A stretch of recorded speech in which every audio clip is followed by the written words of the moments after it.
Hello and welcome to our program Where God Weeps, a program where we talk about the situation of the suffering church around the world. His Eminence Peter Turkson is a Ghanaian Cardinal and President of the Pontifical Council for Justice and Peace here in Rome, appointed in 2009 by Pope Benedict XVI. To tell us more about the work of the dicastery as well as the situation of Catholics in Africa, it is my great privilege to welcome His Eminence Cardinal Peter Turkson.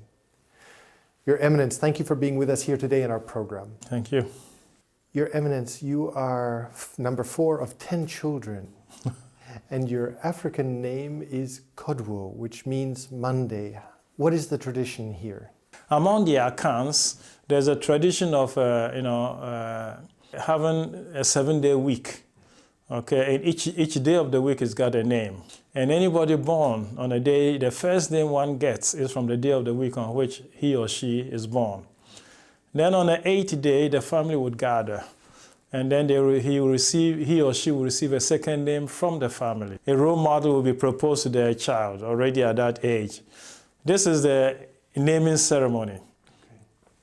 Significant thing about that is it's a ceremony which invites the church to distinguish between truth and error.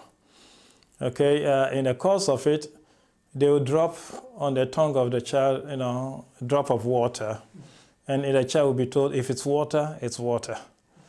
Okay, and then after that, they will drop on the tongue of the child, a drop of alcohol, and they say, if it is, alcohol, it's alcohol. And the sense of it is that know to distinguish between what is false and what is right. You never confuse issues. Water is water, alcohol is alcohol. There's no way that you mistake one for the other. And so the little child is introduced to this. this. Already 8 days. 8 days when the child is given the second name in the family. This is the rite, okay, which is followed. Your conversion experience, was it St. Paul at Damascus kind of an experience?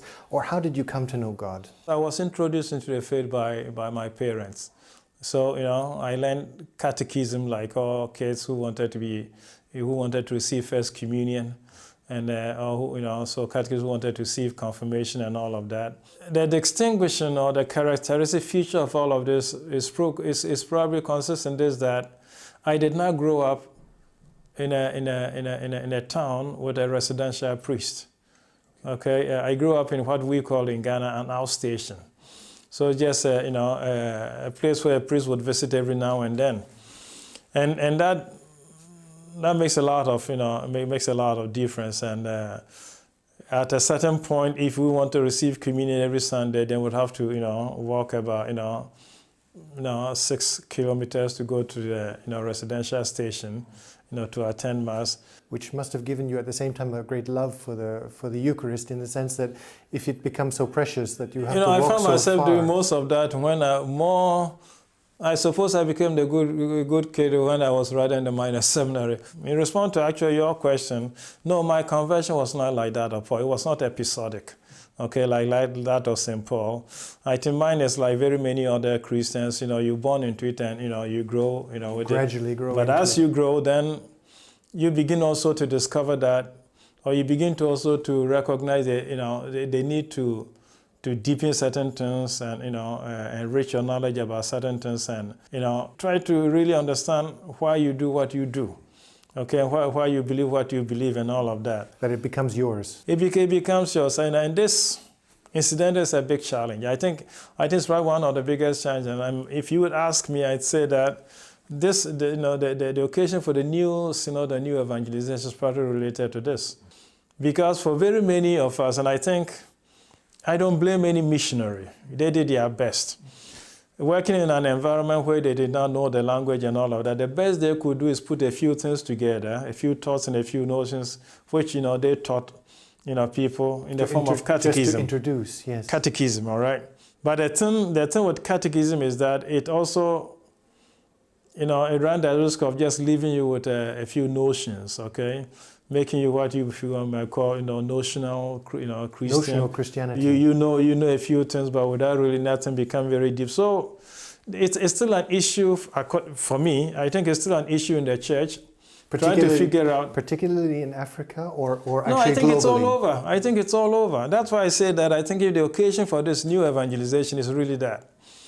You know, why is it that like in Europe, normally, you know, when you grow, you know, with something, you get deeper and more deeper convinced about whatever experience it is. Why is it that in this case, with the passage of time, there's rather a loss, okay, instead of enrichment? Normally, when you have an idea or whatever, with the passage of time, it gets deeper, it gets enriched and all of that. What we're experiencing now is the contrary. With the passage of time. Can you put a finger on it? We're losing our faith, we're losing our young people. Yeah, we're losing our faith. Instead of people being enriched in their faith and feeling rather discovering the depth of their faith and all of that, with the passage of time, rather we as it was saying that it's not relevant, it's not useful, you know. Young people are finding other values. Sure. And so this just means that for very many of us, the possibility of having, been, exposed or brought to the faith, okay, so this notionally stayed, and we didn't grow beyond it, and so we just had the notions, and at a certain point you find the notions insignificant, irrelevant, and all of that, but the growth did not take place with very many of us, or very many people, okay, and without the growth, they remain still the notional type of thing. So let's put a finger on it. Where's the problem, for example, in Europe? Why is it that young people, for example, are not able to progress more deeply and are falling away from the faith in numbers that we've not seen before? There's a lot of pressure being put on us. There's a lot of ideologies. There's a lot of all kinds of things. Okay, the different manifestations of what the Holy Father in the last African Circle referred to as the sickness of the spirit, sense of man, sense of meaning, sense of the truth, sense of God. All of those things are now very big question marks, and people things which were accepted and taken for granted or whatever in the past are no more taken for granted. But for my, like I said, mine is not episodic like Paul. I had to grow. Okay, I have to grow with the knowledge and with everything of my faith, whatever I believe. I had to grow. I had to nurture it. But at some point, you must have said, yes, this is mine. This is my faith. It's not the faith of my parents. It's not the faith it's my faith. And was there one person or one event that happened that... This also happens in so very many ways. If Paul was episodic, Peter was a gradual one. So that even at the time of the resurrection, he still didn't quite believe much. Okay, so very many of us are like that. Okay, we gradually go along to discover that, and then when it's like Peter, then you find out that the big actor is God himself. Okay, the big actor is God himself who sustained the part. And so you can sometimes describe the part of your faith only by hindsight. And that's what the case is, I suppose, with me. You were just asking whether at a moment, somebody or whatever type of thing, if that is of any value, then you'll probably be able to describe something like that only with a story of my, vocation, why I decided to be a priest. And why did you decide to be a priest? As I told you, we did not live in a residential station. Priests came by every now and then. And because he didn't reside there, there was no permanent, residence.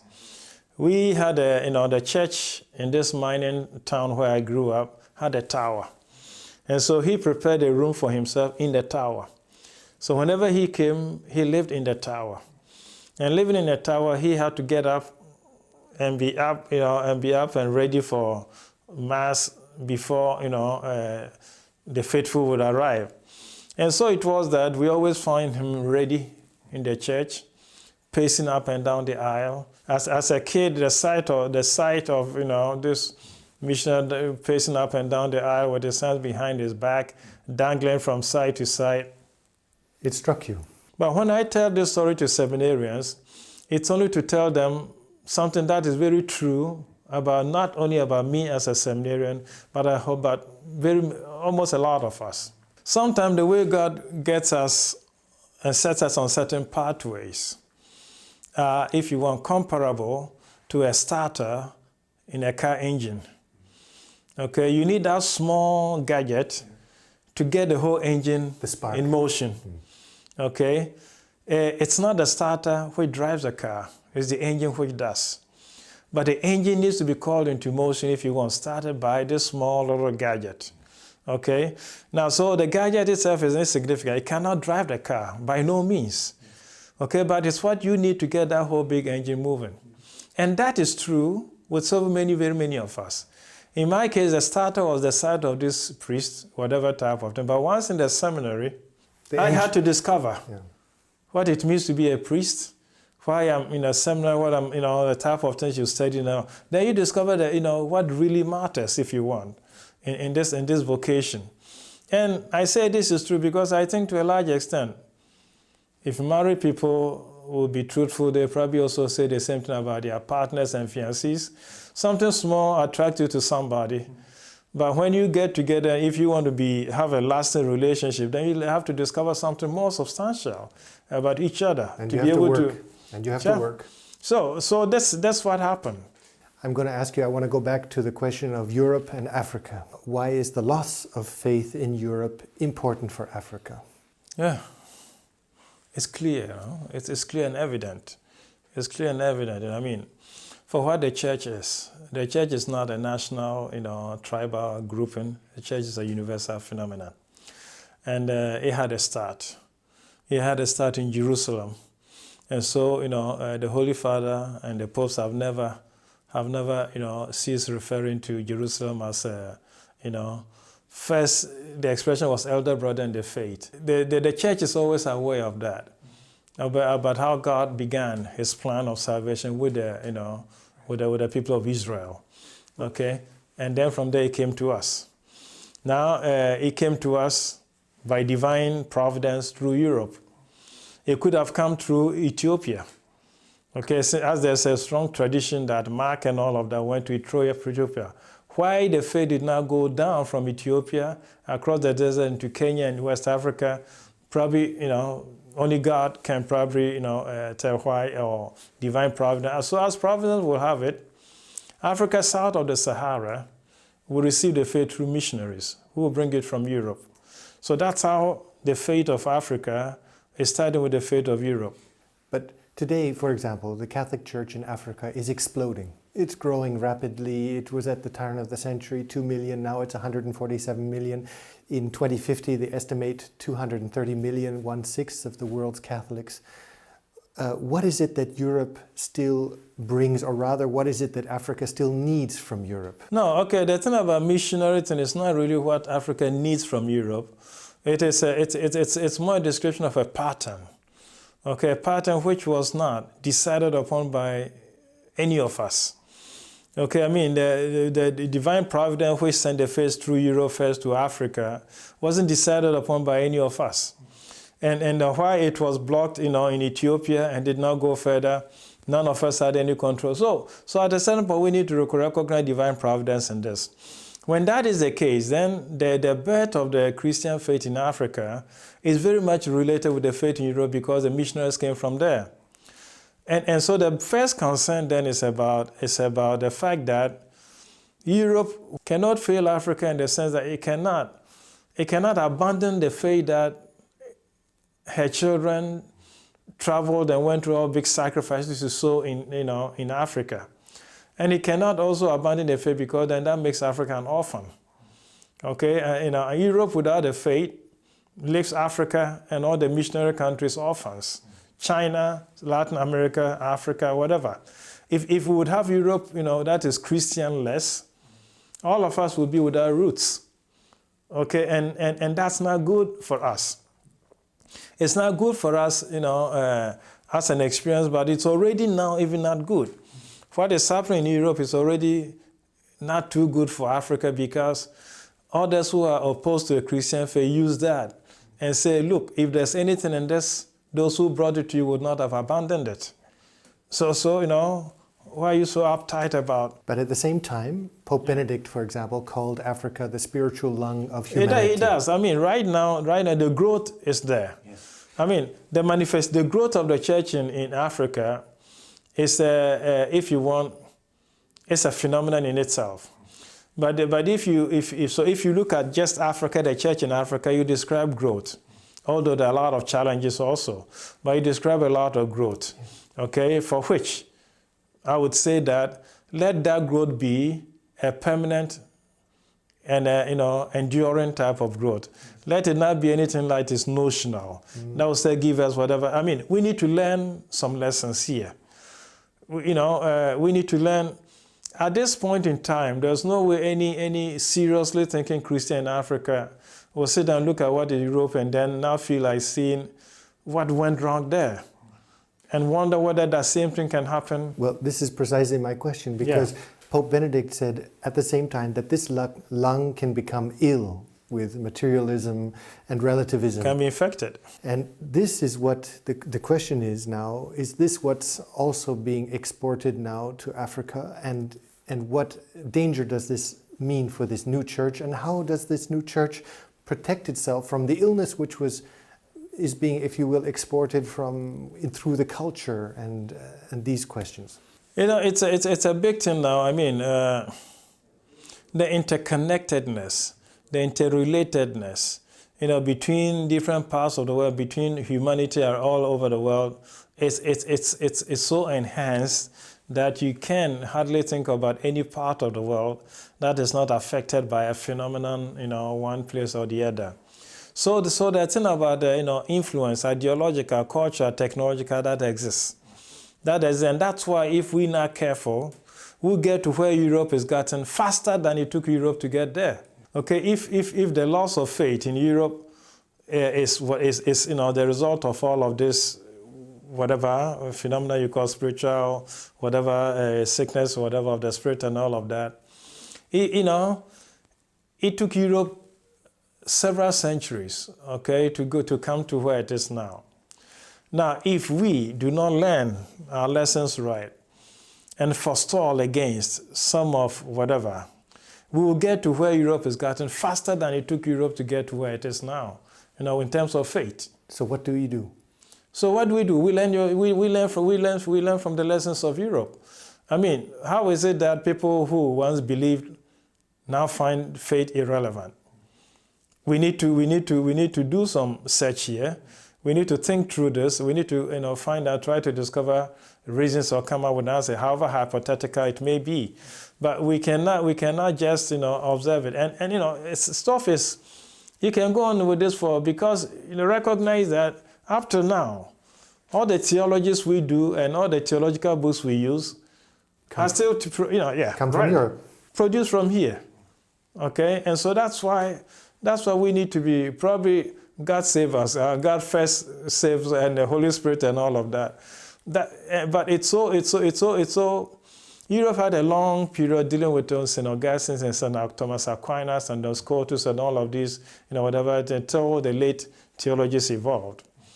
We now don't have the option of dealing peacefully with Aquinas and Augustine and Don Scotus and all of these. We have to deal with all of this, with all the other... In a very compressed time. Yeah. Yes. And that's why our situation is still more challenging. Yes.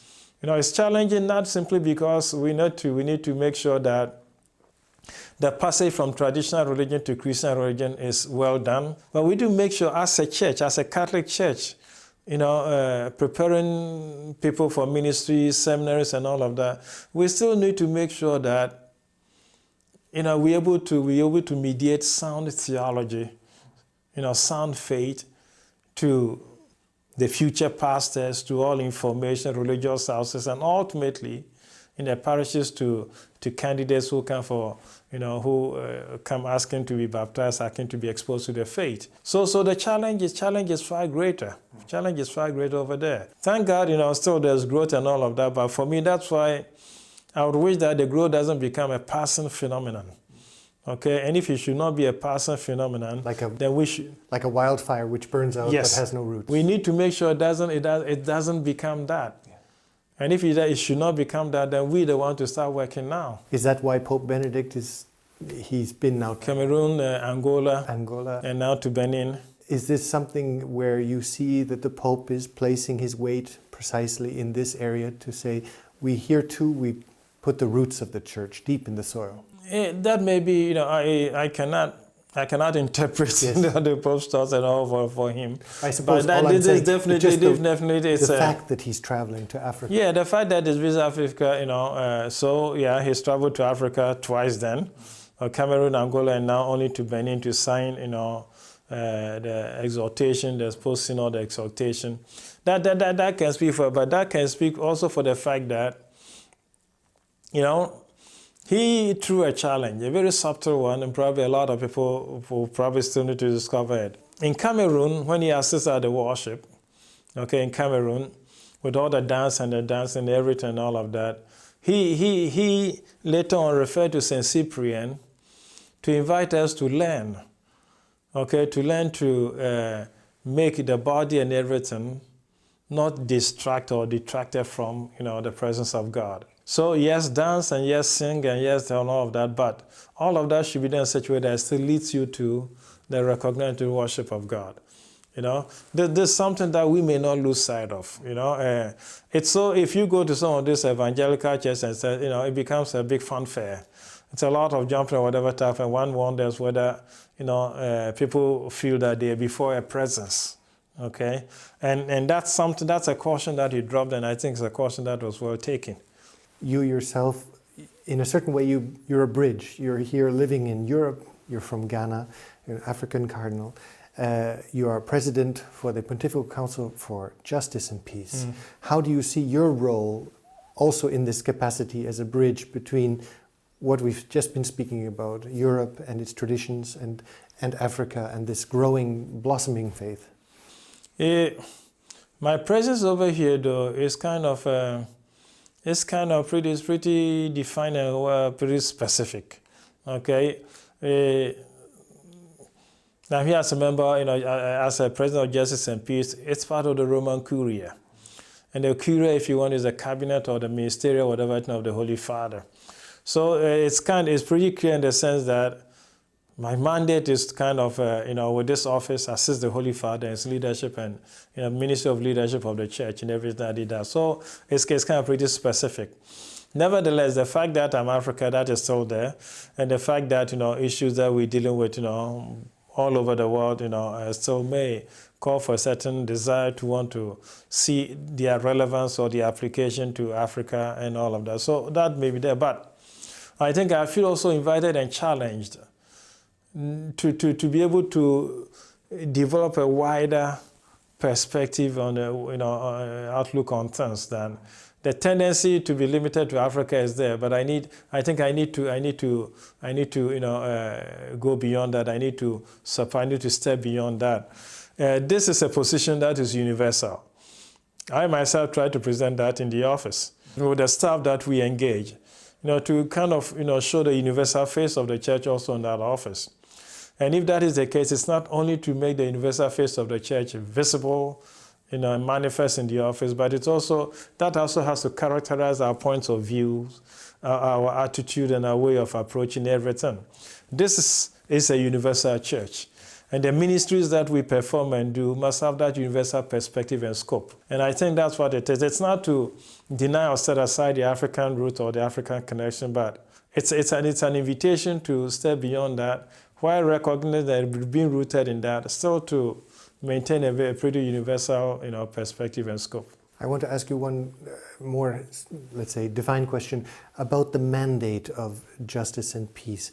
How do you see this mandate of this dicastery? It's very simple. Although, under those two expressions, justice and peace, you handle everything. Yes, it's enormous. You handle everything, but it's also very simple in the sense that all what it means is that, it just has to do with your presence, our presence in the world, furnished with our Christian faith and the charity of Christ. How do we engage the world?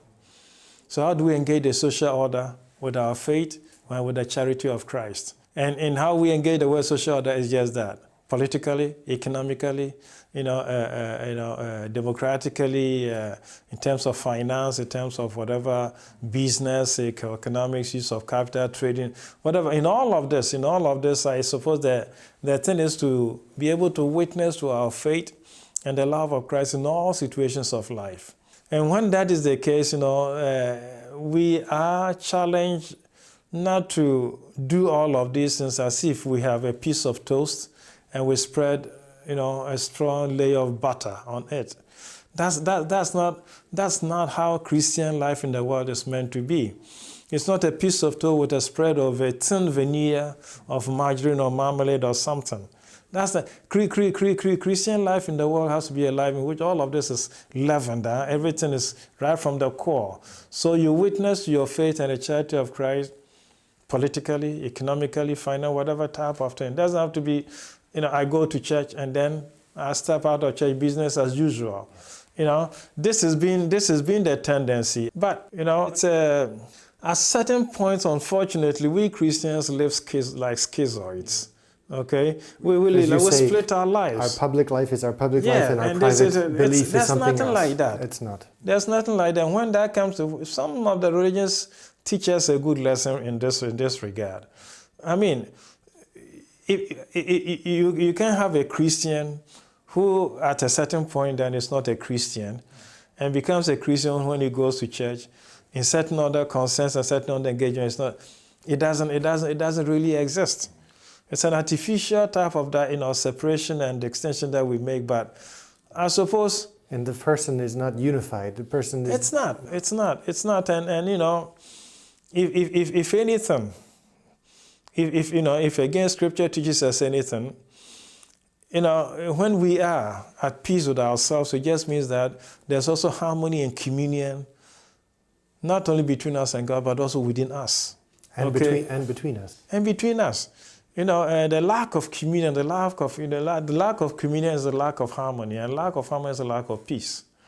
But this has become almost an acceptable way of living, People sometimes believe that you give to Caesar, you then give to whatever, and as if you can do two different things, but the same subject. It's difficult. Your Eminence, thank you for being with us today on our show. Thanks. I'm glad that you found us. It was Thanks. Great. Thank you very much. Thank you, ladies and gentlemen, for having been with us today in our program. If you'd like to know more about the situation of Catholics in Africa, or perhaps about the work of the Dicastery of Justice and Peace, I encourage you to look at the contact information at the end of this program. And we look forward to seeing you next week. Take care.